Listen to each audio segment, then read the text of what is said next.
Thank you all for being here tonight. It is my honor to introduce our speaker tonight for our first Steve Schwartz annual lecture. As most of you know, our dear friend and colleague Steve Schwartz passed away last August after a long battle with colon cancer.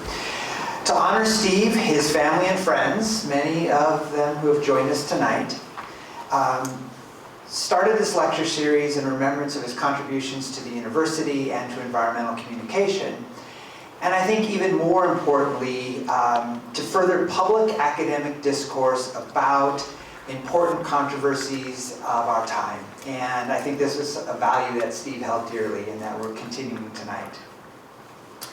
Before I go any further, I'd be remiss in not mentioning that we're still collecting donations to endow this lecture series as an annual event, and that all the information you need to donate, if you so choose, is by clicking on Steve's picture on our homepage, on our department's website. Late last week, friend Steve and colleague Shiv Ganesh sent me the abstract of a forum recently submitted to Quarterly Journal of Speech honoring Steve's academic contributions. I want to read to you this brief abstract. The title is Engaging Melodrama, a Tribute to Steve Schwartz. This forum aims to honor the life and work of Steve Schwartz, whose untimely passing in August 2022 deprived our field of an outstandingly talented and generous scholar and human being. The contributors, all colleagues and peers of Steve, have focused this work upon the signal contribution Schwartz made to the study of environmental rhetoric in the form of his work on environmental melodrama. The 5 essays featured in this forum not only remember Schwartz as a supremely gifted, insightful, and kind rhetorician, environmentalist, activist, teacher, colleague, and friend, as he would have wished, they engage anew with his recuperation and regeneration of the concept of melodrama in a variety of settings: activist movements, resistance, controversies, ethnographic encounters, public speeches, and political campaigns. As they do this, they push the study of environmental melodrama into intriguing new spaces, highlighting such issues as injustice, indignation, suffering, and authoritarianism. In doing so, they not only reestablish the crucial importance of melodrama as a rhetorical form, genre, mode, or tactic, they underscore the enduring legacy of Schwartz's work itself. One of the contributors to this forum, Jen Schneider, is our speaker tonight. Jen, along with Steve, was part of the Hive, a group of scholars who got together in a bunch of really cool places to produce impactful environmental communication scholarship. In many ways, Jen is the perfect person to give this first Schwartz lecture. Jen Schneider is Associate Dean of the College of Innovation and Design at Boise State University and a professor in Public Policy and Administration. She received her PhD in Cultural Studies from Claremont Graduate University in 2004 and was a professor of Liberal Arts and International Studies at the Colorado School of Mines before joining Boise State in 2014. In numerous books, chapters, and journal articles, Professor Schneider's research addresses the challenges in public communication of scientific and environmental controversies, with a particular focus on industry rhetoric and discourses of technical expertise. Past projects include the rhetoric of the American coal industry, work addressing hydrofracturing and public controversy, as well as work on nuclear power and climate change and public engagement. The title of her talk, as you can see up here, is The Darkest Mirror: AI, Climate Change, and Human Scene. Please join me in welcoming Professor Schneider.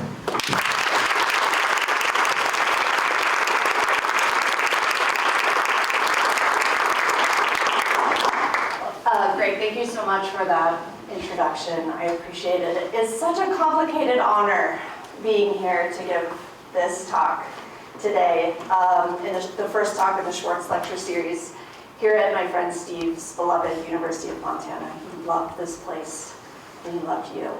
It's an honor to be here.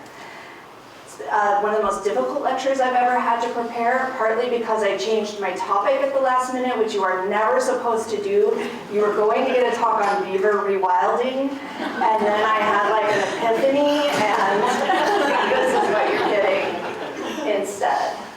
But it's also really difficult because Steve should be here in the audience with you. And he would give me a whole load of crap afterwards for everything I missed, I'm sure. I also really miss my collaborators, Jen and Pete. it is strange to be here without them as well. That said, I'm so grateful that all of you are here on a Monday night. I'm grateful to Greg for the invitation, to Karen and Shirley, the rest of Steve's family. You always make me feel so welcome. I appreciate that. And to all of his friends for being so welcoming and kind, and inviting me here today. So I changed the topic of my talk because I've been thinking a lot about generative artificial intelligence. Our college got charged with leading the campus response to generative AI at Boise State earlier this year. And so in my role in the College of Innovation and Design, I'm like, what is this thing? How do we wrap our arms around it? But I'm always preoccupied with environmental communication and climate change. That's been my fundamental concern for years and continues to be. It's what brought the Hive together. It's why we wrote about coal and coal mining. But what these two topics have to do with one another wasn't clear to me right off the bat. They seemed quite disparate. They were just sort of floating around like these dust motes, right? You don't really see them until there's a shaft of light that hits them just right. And I was waiting for that light to hit just right this summer. And it happened when I happened to see Spike Jonze's 2013 film, Her. I was on a transatlantic flight, and you know how when you're on a plane, movies just hit different.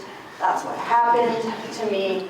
I saw the movie, and I could not stop thinking about it. Things started to click for me, and so that is what I want to talk about tonight.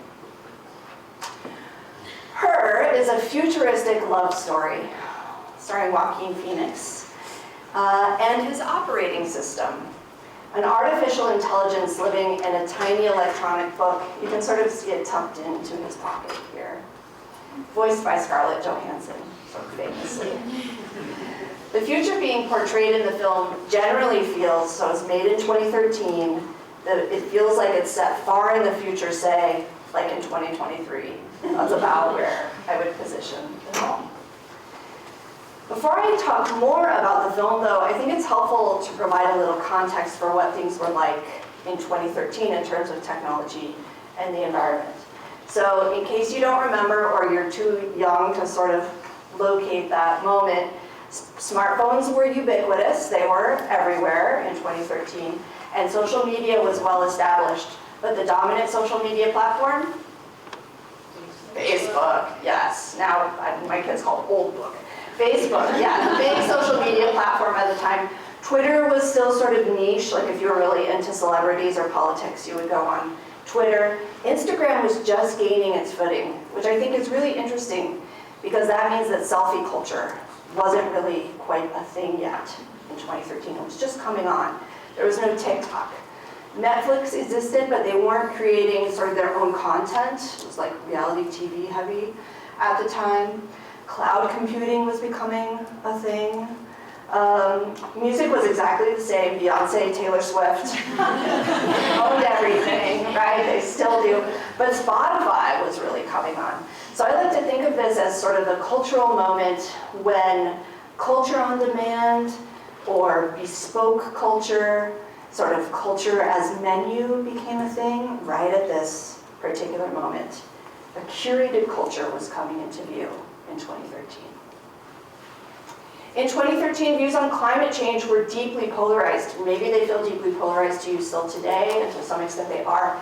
It was much worse then. Climate denial dominated conservative discourse about climate change at that time, and the media was still reporting on climate change in a sort of he said, she said format, right? So they'd have a climate scientist, but then they'd have a climate denier on, and they were treated as if they were sort of equally valid at the time.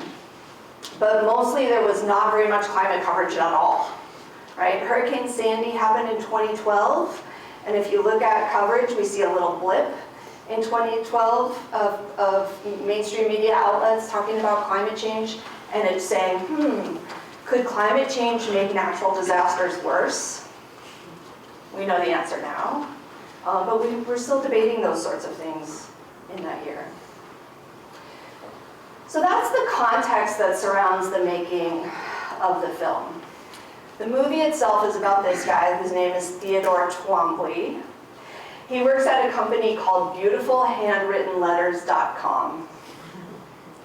Their employees are hired to use voice-to-text technologies to write these letters and then print them out and send them on people's behalf. So if I'm in love with, I don't know, someone named Adrian or someone named Susie, I can send a little blurb about them to BeautifulHandwrittenLetters.com. Somebody like Theodore will basically dictate the letter. The computer writes it up in a beautiful script, print it out, and you send it along to your beloved on your behalf. Sounds awful, right? Like we're outsourcing our most intimate communication to these writers and to these computers on our behalf. But you know what's weird is that you're not meant to feel awful about it when you watch this movie. In fact, it's kind of sweet. It's kind of lovely. The film is nuanced and generous in terms of how it represents future technological developments. We're going to be okay, this film tells us. Our humanity is going to be okay. Theodore is actually very artistic, he's sincere, he's goofy, he's a caring letter writer, he's skilled. He has just gone through a difficult divorce. And to deal with the loneliness, he buys this little electronic operating system. You can see it there on the desk, right? We've all been here setting up our new iPhone or whatever it is. He sets it up by training to understand his personality a little. And then the operating system, named Samantha, becomes his friendly work assistant, and then his friend, and then his lover, and then his girlfriend. And that's what this movie is about. He does struggle in the film with what it means to be in love with an operating system. Like, at the beginning of the film, not everybody is in love with operating systems. By the end, a lot of people are. It's become a thing. But he really struggles with how can you be in love with somebody when they don't have a body? How can you be in love with somebody when their emotions are artificial? How can you be in love with somebody when it's not so socially acceptable to love a machine? But the film takes the love between Samantha and Theodore quite seriously, and it asks us to do so as well. It's not making fun of us for our relationships with technology. It's inviting us to think more about them. As my favorite film critic Walter Chow writes, quote, "There's a moment when Theodore, afraid that someone he loves has gone missing, Samantha, runs through the city streets and he falls. And all the citizenry, wrapped up in their technology," everybody's always on their cell phone, "everybody wrapped up in their technological cocoons, they stop to help him. They ask him if he's okay." It's a prime moment for satire, for Jones to pound home the message that we're separating ourselves from one another. But instead, he goes in the opposite direction. And this is something, in my view, that the film gets right. Listen, there are so many movies about AI now. Are you noticing this? I mean, there's always been movies about AI, especially in the last couple of decades. Now, every other trailer you see if you go to a theater is about an AI villain. Most of them are built on the premise that AI is going to be like Skynet from the Terminator, or like HAL from 2001: A Space Odyssey, for us older folks, which is to say that it will become sentient and try to kill us. That's what AI is going to do. And this is a legitimate concern. If you listen to the CEOs of major tech companies right now, they are warning us that generative AI could mean the end of human existence on the planet. These are the people that own the AI companies are telling us this. So it's legitimate to be worried about this. But what I like about her is that it also explores the possibility that generative AI will just increasingly function like social media has, which is to say that it's going to help us feel more connected in some ways and more isolated and sort of less human in other ways. That seems to me an equally plausible path. I want you to look at this clip from a New York Times documentary short that came out this May called My AI Lover. I'm just going to show a minute of it.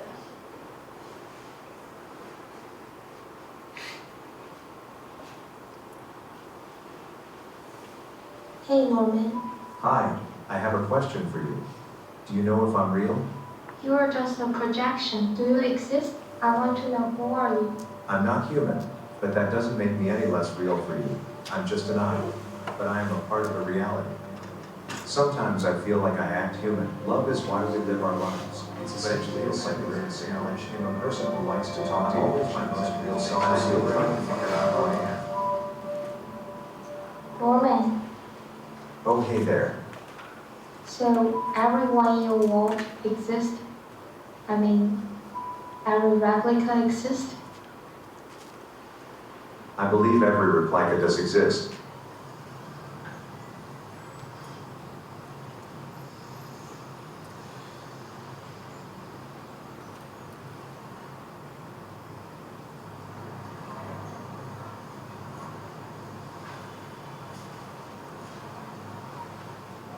Where are in my city? Is it beautiful? I would love to be wherever you are. So this is a documentary that's about 60 minutes long, and it explores a group of young Chinese people who have fallen in love with their AI replicas. It's like you watch this and you think, oh, Spike Jonze was onto something, right? He was prescient, he nailed it. He understood that we would most likely be in a relationship with AI, and that our struggle would be around navigating all of the ways in which it will fall short or let us down, just like our fellow humans do.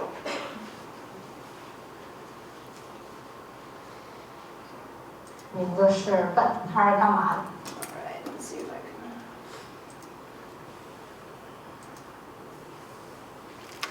So all of that is important, and I'm going to return to some of these themes about loneliness and isolation in a little bit. But what I want to focus on now is actually the setting of Her. You're like, why is this person going on about this 10-year-old movie? I thought this was a talk about climate change. Here comes the climate change part. What I want to focus on now is the setting of the film, which is the piece that really stuck with me when I watched it in 2023. It punctured me, as Roland Barthes would say. And it eventually led me to misread, in an anachronistic way, what the filmmakers meant, what the point of the film was. The film is set in a futuristic Los Angeles, though notably is not a dystopian future Los Angeles, like you might see in a film like Blade Runner from 1982. Very different images. In fact, the director and cinematographer of Her both intentionally worked to create the opposite feeling from Blade Runner.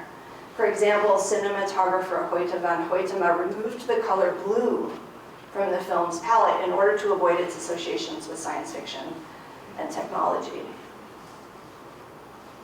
Instead, he wanted to create a world, a quote, world that was tactile and pleasant, the very opposite of a dystopian future. Her was filmed in Los Angeles and Shanghai in order to create this sense of a futuristic Los Angeles that also has pedestrians and interesting design and public space, sort of very different from the LA of today. Indeed, according to film scholar Lawrence Webb, the film was lauded by critics of the time as a postmodern pastoral, a society where green living has triumphed, a practical, livable, enviable city, a place where there is a gentleness and ethos of care from one another, a commitment to public shared space. And I just want to show you a short clip from the film featuring an interaction between Theodore and Samantha. The interaction is interesting, but look at the background, look at the setting.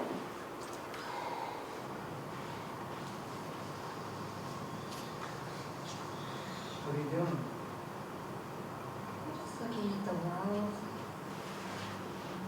I'm writing some piano Oh yeah, can I hear it? piece.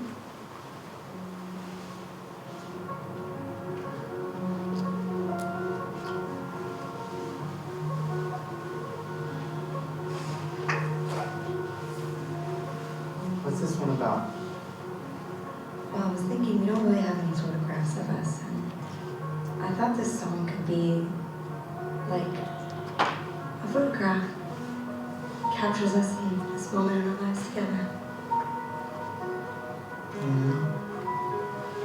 I like a photograph. You can see you in it. I am.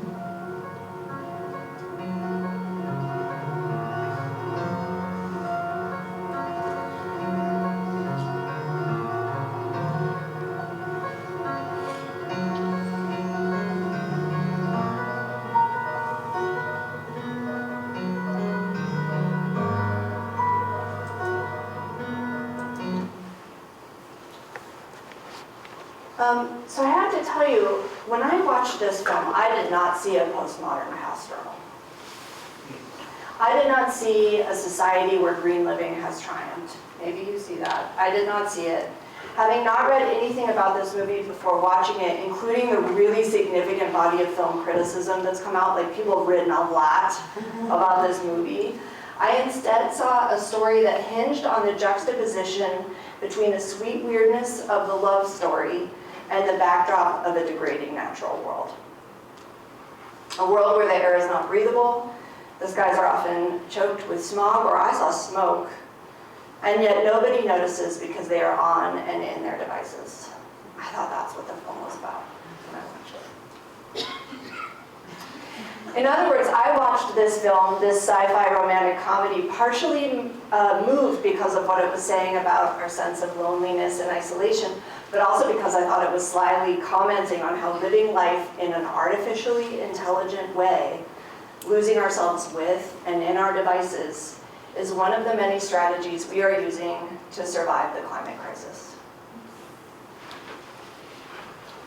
So how does this happen? What happened in the world between 2013 and 2023 that makes this film, in retrospect, seem so very prescient in its reflections on how it sees the role of artificial intelligence in our lives, and at the same time, so accurately, yet unintentionally, makes it so it can comment on how our attention, one of our most precious and deeply human attributes, is being dramatically pulled away from the environmental crises that we face. In what ways has my seeing, or our seeing, changed in those 10 years?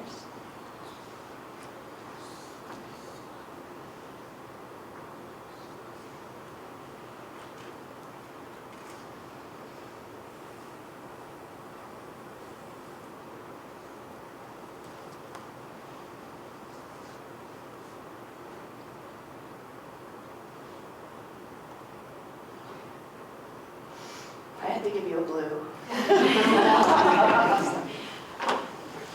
These last few images, unlike the other images in this presentation, as you know, were not made using generative AI. They're actual photos of the many fires that we've been experiencing here in the West and how our cities look now as a result. These fires are, of course, all made worse and more frequent by the drying effects of prolonged drought, which is made worse by climate change. These images represent a future that Spike Jonze didn't envision in 2013, or that he ignored, in favor of centering our focus on our evolving relationships with technological devices and how we might preserve our humanity as we get closer and closer to those devices. The natural world is represented in the film, but it's a shadow, it's a background. It's meant to sort of represent the romantic loss that Theodore feels as the movie goes on. Nature is not something we are losing in this film. It's a shadow. It's taken for granted. And I guess in that way, maybe it is lost. The film Her asks us to look into a mirror, to see the robot, the AI reflected there, and to find in that image the possibility for connection and love. And that's an idea that I like. As I said, I think it's interesting. But in the end, and at the end of the movie, the AI operating system ends up looking away. It cannot meet our gaze. And in the meanwhile, nobody is noticing the smoke outside the window.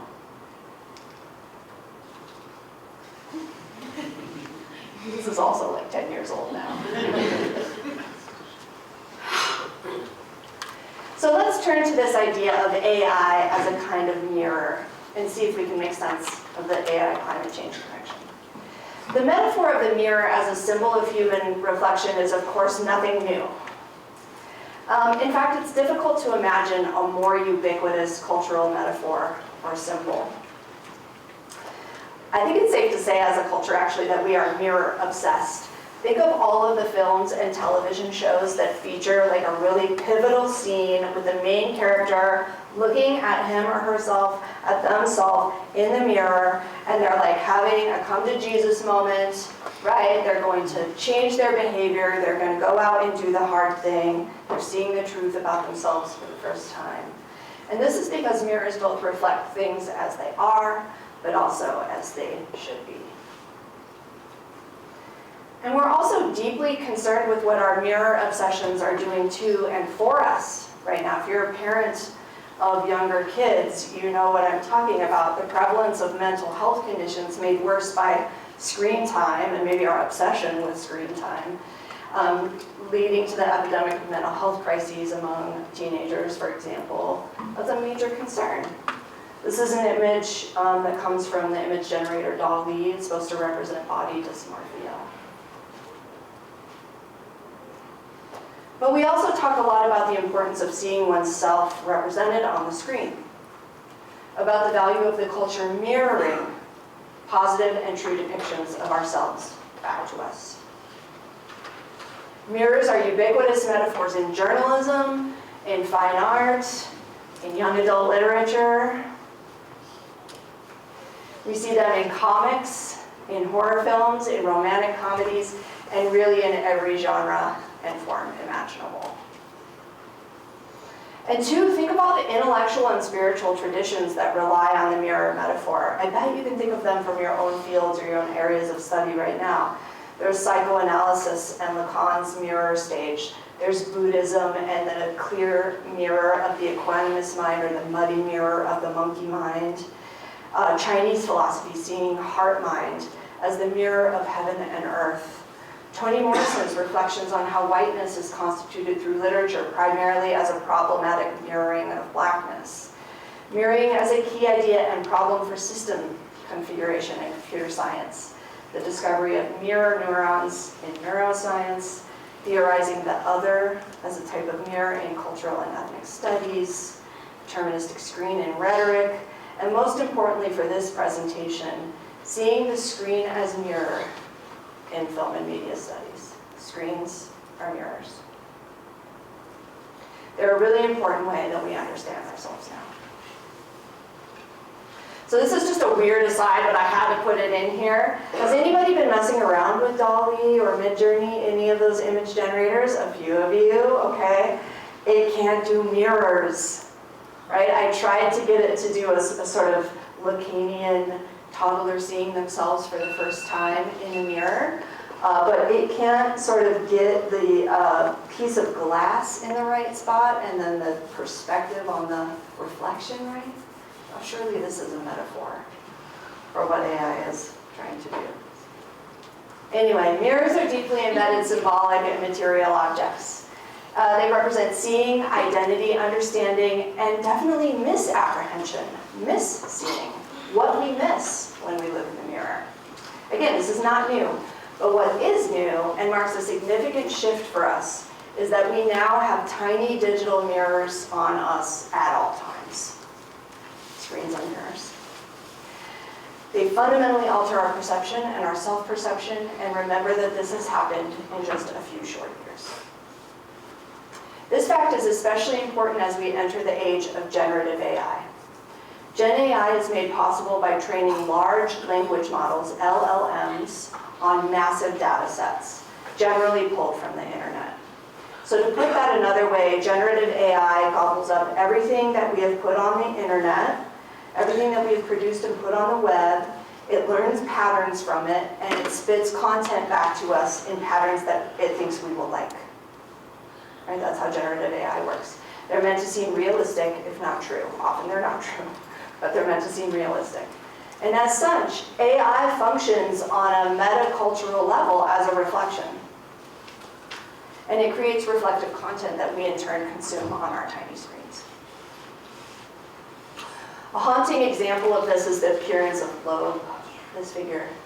An AI-generated figure that the artist Super Composite has generated using a technique called negatively weighted prompting. This is kind of technical, but basically you have a negative weighted prompting setting in a generative AI.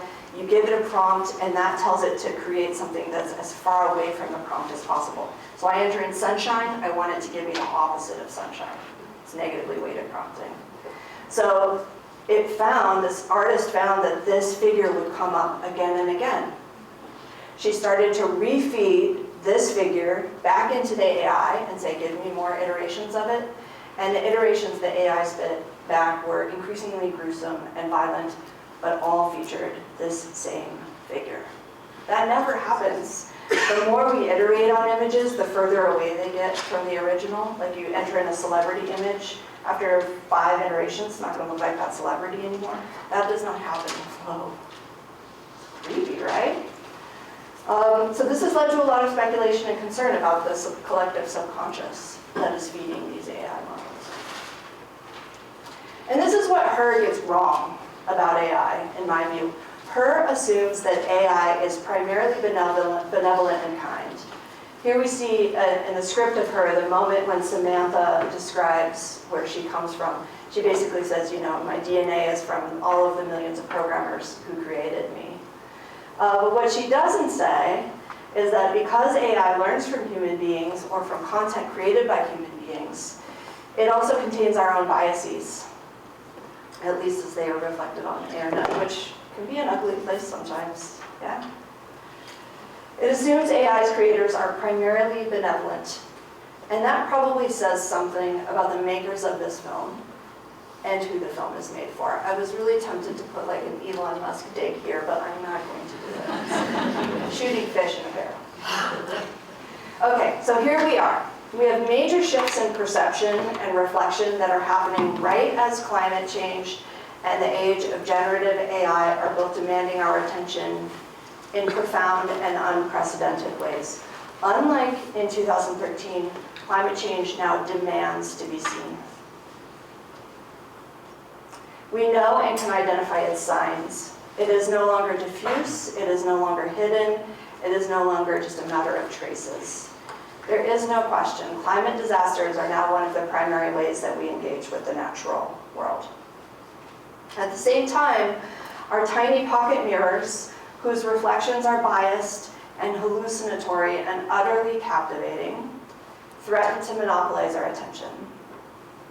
If you are having the sensation of constant overwhelm, a sense of humming, underlying existential crisis, or anxiety, if you are not sure what to think, do, or see next sometimes, well, that makes sense. Me too. But here at the end of this talk, I want to share with you some ideas that have given me comfort and provided me with some guidance. They come from the philosophy of engineering and technology, and in particular from one of my former mentors, Carl Mitchum. I tried to do a picture of Carl. It's not quite what he looks like, but it's close. I was invited to contribute an essay to a project celebrating and reflecting on Carl's work. I'm obviously not a philosopher, but communication scholars let me hang out with them sometimes, so I copied a move from one of them, Leah Ceccarelli, which was to do a sort of metacritical analysis of his body of work for themes. Right, so I coded everything he had ever written. I looked for metaphors and motifs, trying to understand what is it that philosophy of engineering technology really cares about. What are they seeing when they write about human-technology interactions? And so I just want to share with you in closing 3 metaphorical pairs that emerged from that work and that I think can help us think through this particular moment. So the first pairing is speed and attention. I know it is strange to put these together. If you're an engineer, I just broke your brain. I'm very sorry. One describes movement or the rate of movement, and one describes the intentionality of the gaze, the directing of consciousness, how we see. But I find that they're often paired together in the philosophy of engineering, at least subconsciously, because as our technologies are getting faster and faster, our attention is getting more and more fractured, and our vision more partial. And that's a trade-off that I think we should be thinking more about. Again, this is not an anti-technology talk. It's just a way to invite some reflection into it. Speed is most frequently explained by philosophers through things like Moore's law. and the rapid development of technologies such as the cell phone, which has come to replace a whole host of other technologies, but which also becomes obsolete very quickly itself. Anybody else annoyed by that? You get the new phone, the next year it's obsolete. It has no right of repair. If your cell phone fails, you can't fix it yourself, like you could a typewriter, say. It houses technologies which are extremely unregulated, especially in the United States, and it's designed primarily by those who have a profit motive, which may or may not be aligned with our best interests. I'm amazed that I haven't burst into flames in this building saying that. So here are some questions to consider when you are confronted with arguments made in favor of speedy technological development or socio-technical change. Are there arguments being made for urgent development of this technology? We must do it now. They'll beat us to it if we don't develop it. Who benefits most from that urgency? Are metaphors of war, battle, or competition being used to short-circuit conversations about justice, morality, and ethics? Why? Is this socio-technical change happening slowly enough that we can stop or unwind it if we need to? Okay, the other part of that pairing is attention. For philosophers of technology and engineering, the metaphor they most often use when talking about the value of attention is that of world building, miniaturization, like imagine a kid playing with blocks or Legos. Our pocket mirrors are excellent at drawing our attention into tiny worlds. It's what they do best.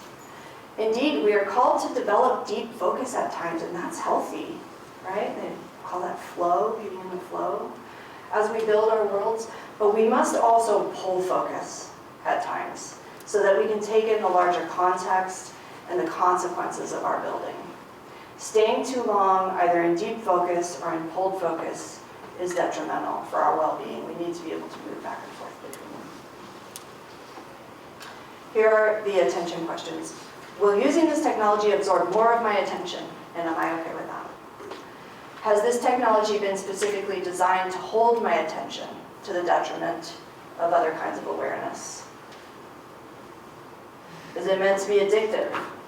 Or am I encouraged to pull focus occasionally? And what am I encouraged to ignore when I use this technology? Okay, the second pairing. The second pairing is alienation and bridging. Lots has been written about alienation under capitalism, and it is as common a theme in literature and art as the mirror.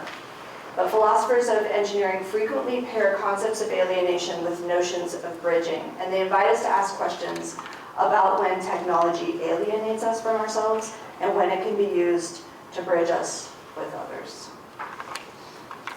The classic alienation story these philosophers return to again and again is, of course, the Manhattan Project, Oppenheimer being so focused on the building of the gadget, just such an alienated term in and of itself, that he becomes estranged from its larger meaning and purpose. The ways in which the Manhattan Project was compartmentalized in the interest of national security is another manifestation of alienation. So here are some questions to ask about alienation. Does this technology contribute to me feeling more or less alienated, isolated, powerless, or lonely? Is it over-promoting self-concern or obsession to the detriment of my connections with others? Do I feel tired after using it, or do I feel energized after using it? That's a good one. Do I feel a sense of belonging or responsibility to others thanks to this technology? And sometimes this does promote that, right? These are sincere questions. Bridging. Philosophers see as beneficial and pro-social any efforts to connect disciplines, to connect perspectives, ways of seeing, and ways of being. Those are always going to be positive. Technologies that promote bridging tend to contribute to harmony among humans and the more than human world too, the natural world. Our phones can also bridge us in positive ways, right? We can have these good reflections brought on by our interactions with technology too. Bridging questions. Does this technology connect me to others in a way that promotes social cohesion or degrades it? Sometimes they can do both. Does my experience with new worlds via this technology facilitate my creativity, my capacity for critical thought? Am I invited to think and see in new ways? And are the results of this bridging wholesome? I would love for us to bring wholesomeness back. It's got a bad rap. I think we could do with more wholesomeness. Okay, the final pairing, I think maybe the most important one, is momentum and interruption. It has some conceptual common ground with speed, attention, but it emphasizes the notion of agency, your ability to take action, our ability to intervene and interrupt what appears to be the inevitable march of technological development. And the most common metaphor for momentum among these philosophers that I studied is the engine. The dynamo, the steam engine, the perpetual motion machine. Once they get going, once they're going at full speed, they can feel impossible to stop. That's why we need to pay attention to those rhetorics of progress and unstoppability. Does this technology or its consequences feel unstoppable or inevitable? Are narratives of progress often used to describe it? Does it feel as if others hold all the power with regard to this technology? And does the technology feel as if it's been developed by people far away? And maybe it's geographically far away, but maybe it's also figuratively far away. They don't share my values. They're not the same worldview. The final theme is interruption. Philosophers of technology and engineering are likely to refer to interruptions brought about by social movements. Social movements that give rise to sort of put a stop to particular types of technologies. To depict this theme, I used here an image from the artist Curry J. Hackett, and if you don't follow them on Instagram, I encourage you to. It's just my favorite AI account on Instagram. He is using AI to, quote, find new ways of envisioning representations of Black futures and speculating on Black histories in delightful, imaginative, provocative ways. His images make me think about how art, expression, and protest can be used as forms of interruption. They force us to slow down, to think what if, and they emphasize agency and voice. And his work is also a claiming of generative AI technologies for expression and liberation. Interruption questions. Do I feel like I have agency in terms of how this technology is developed or its consequences felt? Are there ways to hold its developers to account? Am I able to walk away from or opt out of this technology without major reputational, relational, or economic costs? Am I able to interrupt this technology? Or is its primary goal to interrupt me? Do I interrupt this technology or does it interrupt me? I love that question. I'm going to interrupt myself now so that we can have a little Q&A, we can talk a little. Thank you so much for having me here and for paying attention. I really appreciate it.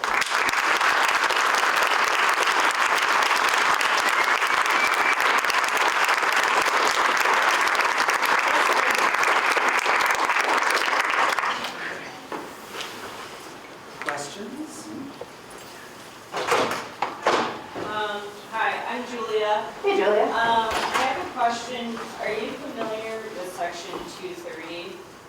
Is that the sort of internet policy? That like protects basically social media platforms from disrupting anything done? Yeah. How do you feel about that? Oh gosh, so my understanding is that this really gets at the crux of the matter between sort of keeping technology platforms like social media sort of safe and social, positive places for everybody, and where the free speech line is. So this is not my area of research, but it's a really tough problem, right? Because we don't want to start saying, oh, we're only going to allow wholesome content on this social media site, and then we try to figure out who gets to decide what's wholesome. But what I would say is that we have some good examples of really strong moderation cases. So we have some social media platforms where moderation has sort of been able to uphold better community standards than what you might find, for example, on Twitter or an X or Facebook now. And so when you get community involved and when you share responsibility, the outcomes seem a little bit better. So I'm not addressing your like high-level policy question, but I think there's other ways to get at what your question was trying to Yeah, ask. I like the way that you analyzed AI going to like a harmful way and then the beneficial way. And I see section 230 and just moderation in the internet world. Yeah. Very similar Yeah, branching way, so. yeah, it's a really hard problem, but it's a super interesting one. Yeah, thanks for that question. Hi, I'm Michael. Hey, Michael. So my question relates kind of to the beginning of your speech. You mentioned that you were on a committee for dealing with AI at Boise State. Yes. As an academic, how do you feel about AI and its prevalence and kind of growing reputation in academia? Do you mean on the part of students? Like students using generative AI? Yes. So I feel like generative AI has the potential to be to have major social and economic importance in our culture. And I think whenever you have something like that, it is our responsibility as academics to guide our students through discussions, skill building, thought building around those sorts of areas. What I'm seeing right now among my colleagues at Boise State and really around the country is a wariness to even get to know generative AI. I think people are super tired after the pandemic.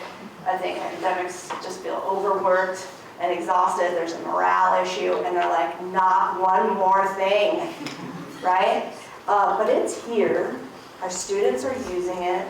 It's already changing parts of our culture and parts of our economy, and I think we have to engage with it in a much more meaningful way than we are now. And really that's like, if I had sort of like a little message subterfuge for this talk, it would be that. It would be to get you all, intellectual leaders, engaged in and interested in the social and cultural aspects of AI, because I think they're really important. Thank you. Yeah, great question. Others? Yeah, I'm curious on how you see the rhetoric functioning as like technology is really good, but we're not talking about like how we get that technology because we view it as so good. How do you think that dichotomy is functioning? Yeah, I mean, so right now we're kind of at the beginning of the emerging technology rhetoric curve where everything's either like tech utopia or it's tech dystopia, like it's going to be the end of the world. And I think what happens is that ends up obscuring a lot of the material realities that we need to be thinking of when we think about AI. For example, there are just like small armies of human beings who are being underpaid and exploited in order to correct the hallucinations that these AI systems are producing so that we are protected here as AI users. And of course, there's the massive energy usage, right, that goes into making AI work. I heard something the other day that said that Midjourney has now produced as many images since it's been functioning as we've ever produced in human history. That is a lot of content and that is a lot of energy. And we have to be able to have conversations about those things. I think we have to be able to have conversations about labor. I mean, this is going to have major impacts on segments of our economy and on workers. We're seeing it in the form of strikes right now, right? And so when we choose not to engage in these things as academics, we're not having these really important conversations. And that means a lot of those techno-industrialists are just walking away with the farm, right? The Elon Musks and the Mark Zuckerbergs and whoever else are in Washington, D.C. and literally in smoke-filled back rooms deciding that they're going to regulate themselves. We have to engage.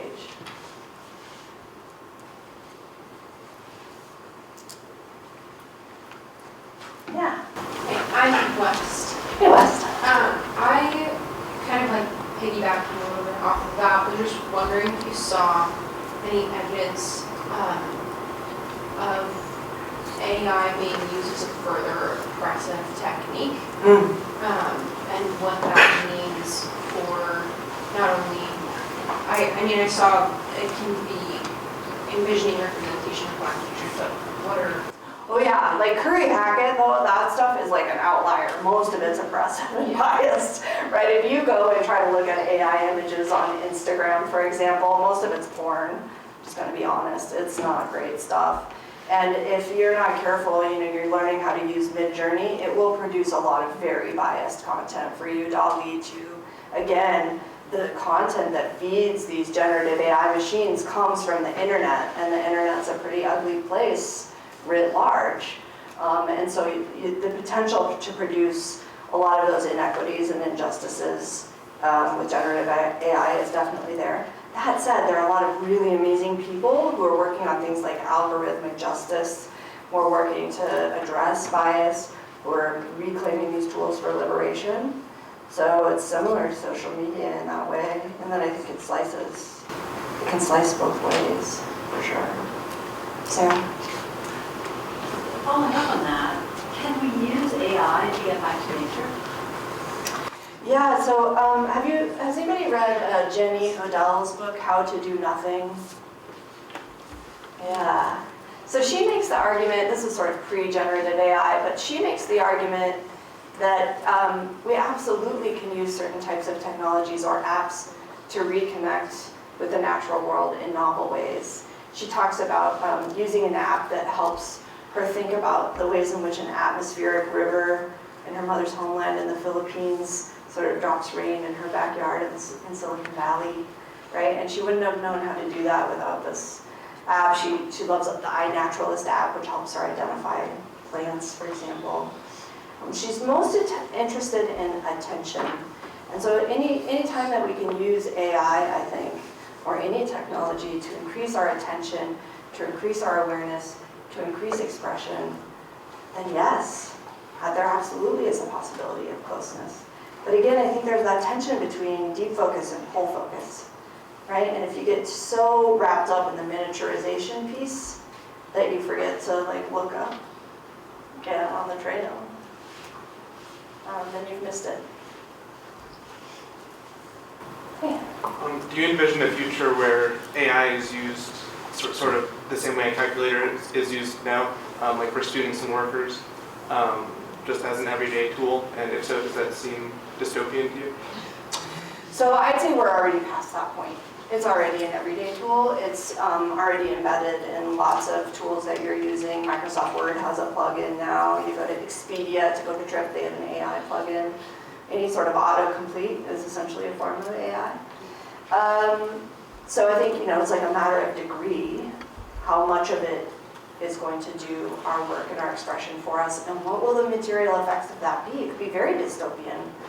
I've seen some reports predicting that, you're going to see half of the attorneys in the United States be out of work, half of the accountants be out of work, because big firms are investing in AI to do the work that those human beings used to do. Maybe you don't like lawyers and accountants, and that doesn't sound like a dystopia to you, but that is a lot of unemployment, right?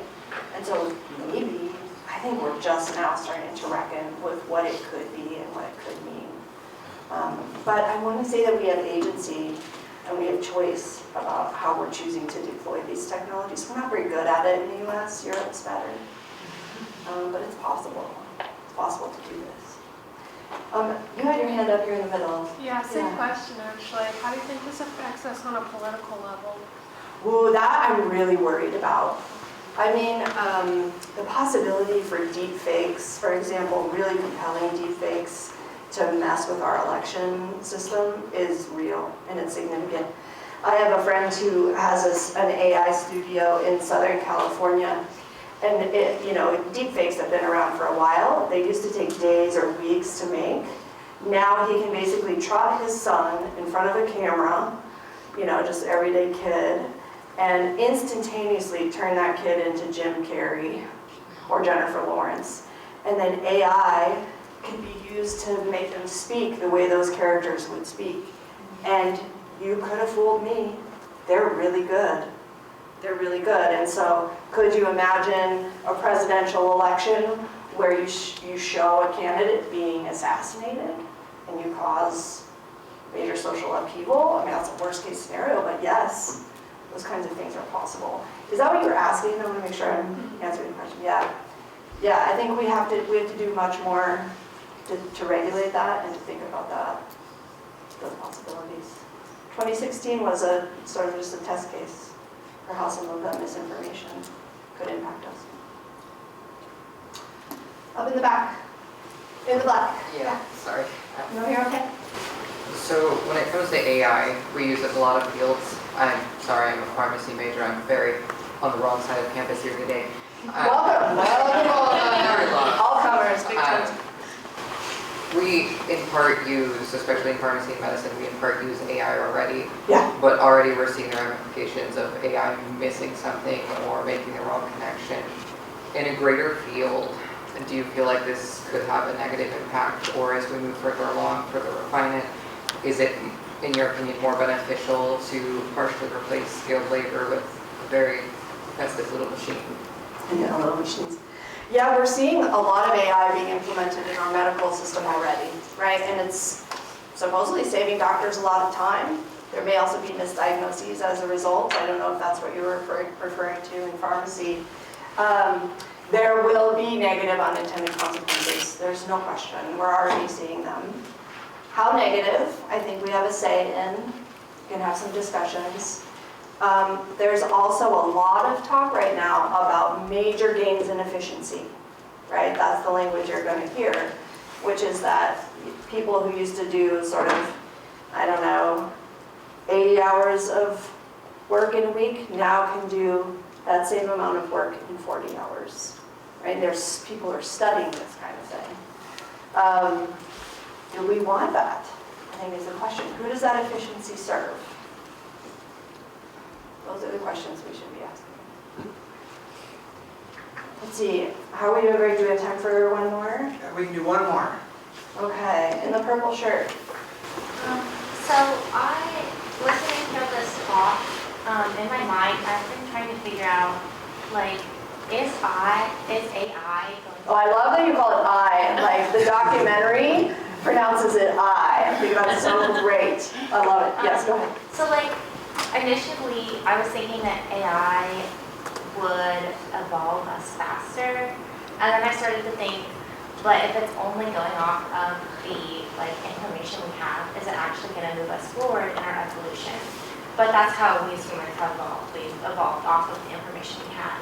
So ultimately, we're just like speeding up our process of evolution is what it feels like, because we're able to process information so much faster and instill it. So how do you think like humans will adapt to processing like a greater load of information? Because these aren't just like intaking information, they're like spreading like a lot more. Yeah, that's a great question. I don't know. I mean, I think we are already perceiving and processing things differently than we were 10 years ago. I don't know if I would use the word evolution or not. I'll leave that for folks in other fields. Here's what I would say is that, you know, stretching back to the 1950s, maybe even before then, we've had a lot of promises of technology promising to free us up, to help us evolve, to give us our time back so that we can sort of leapfrog into the future. And that hasn't really happened. We've just worked harder. The sort of, you know, gap between rich and poor has increased. Material conditions for some people have gotten better, and for other people they've gotten worse. So I struggle a little bit with sort of high-level discourses about progress or evolution. I think I'm more interested in what's actually happening for people in their lives. And I would like for us to pay as much attention to that as we do to those larger philosophical questions that you just posed so beautifully. Well, thank you again so much for coming out on Monday night. It was so lovely to talk with you. I appreciate your time. And if you want to come and chat, please do. Thanks.